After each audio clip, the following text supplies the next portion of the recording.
Le thème de parti politique et de campagne électorale. En gros, qu'est-ce qu'on entend par un parti politique? Comment est organisé un parti politique? Qu'est-ce qu'il faut faire pour avoir un parti politique?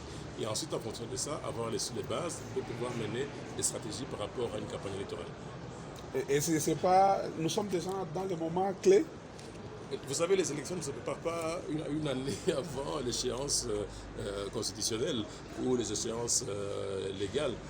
Ça se prépare bien avant et toute machine, quand on veut mettre en place une machine pour gagner, ça se prépare bien avant, ça veut dire avoir des équipes, ça veut dire avoir des candidats, avoir un peu tout ce qu'il faut pour qu'il y ait véritablement une machine pour permettre à un parti politique de gagner. C'est le genre de formation qui est dispensée aussi dans d'autres partis politiques et même dans les sociétés civiles pour expliquer effectivement comment on organise les élections. Professeur Bob Kabamba, moi je veux parler science avec vous, mais sur des questions qui défraient la chronique aujourd'hui. Notamment une idée lancée par un Congolais, Congolité.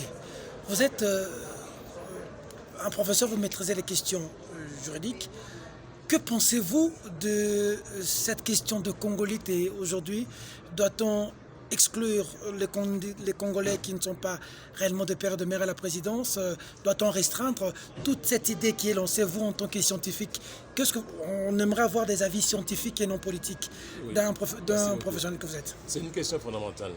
Et donc, en fait, quand vous regardez l'histoire politique, aussi bien du Congo que de beaucoup de pays africains, cette question avait été abordée dans les années 60 déjà. Elle a été abordée dans les années 70. Et dans beaucoup de pays qui avaient adopté cette dynamique-là, on finit dans des situations chaotiques. Il n'y a pas plus loin, il n'y a pas plus tard qu'il y a quelques années, on a eu le cas en Côte d'Ivoire, avec cette histoire de l'ivoirité sur cette question-là. Et nous avons vu que ça a abouti à la guerre, et une guerre civile qui a été meurtrière et qui a fait reculer la Côte d'Ivoire de plusieurs années. Et ce sont des questions qui avaient été abordées justement au niveau de la Constitution. Lorsque le Constituant a voulu élaborer la Constitution, ce sont des questions qui ont été élaborées, qui ont été posées à ce moment-là. Et les réponses ont été apportées par toute la classe politique pour éviter justement d'arriver à entraîner dans ce genre d'exclusion. La guerre a eu lieu en 1997, 96-97, 2002, 2003, 2004. Donc on ne veut plus revenir sur ces questions-là d'exclusion. Et de ce fait-là, on a mis des bases au sein de la Constitution qui permettent justement de pouvoir avoir éliminé tout ce qu'on appelle les articles conflictogènes. Et ça, c'est un article conflictogène qui amène justement des conflits. Et le Congo n'a pas besoin de commencer à revenir en arrière sur des questions qui avaient déjà été réglées. Je suppose que pour ceux qui sont partisans de la congolité, c'est une question, j'imagine, aussi d'opportunité politique. C'est que les hommes politiques, généralement, quand ils voient qu'il y a une opportunité, ils essayent de la saisir et de pouvoir exister sur cette problématique-là.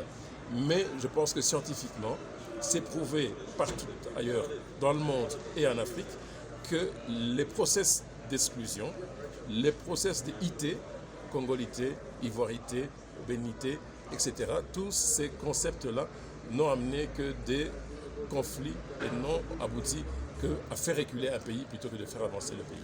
En tant que spécialiste de la question, s'il faudrait que vous donniez un conseil, en ce moment-là, c'est un avis qui vient de quelqu'un qui maîtrise la question, que diriez-vous aux Congolais?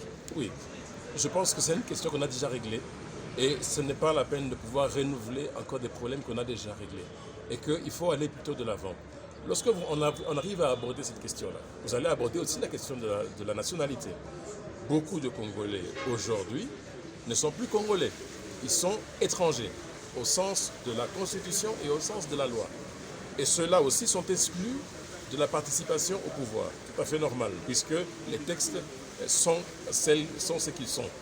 Mais néanmoins, si on veut effectivement arriver à enlever cet autre potentiel article conflictogène, pourquoi ne pas aller vers la double nationalité? Et vous savez, cette question aussi avait été abordée au moment de l'écriture de la Constitution. Et la question qui a bloqué justement l'adoption de la question pour tout Congolais d'avoir plusieurs nationalités, c'était lié au contexte régional.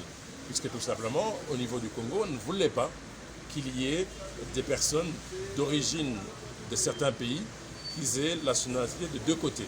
Et que ça créerait plus de problèmes que ça en résoudrait. Et pour pouvoir mettre fin à ce débat, on a mis la nationalité congolaise, elle est une et exclusive, point barre, et comme ça la question a été réglée. Alors là, quand on a mis pour régler cette question-là, on n'a pas voulu revenir sur des questions de congolité. Celui qui est congolais, il est congolais. Et que ça s'arrête là. Il est congolais puisqu'il a la nationalité congolaise, il vit au Congo. Et puis je vais même aller plus loin. Vous savez, on avait même au niveau des communautés, on n'a pas mis groupe ethnique.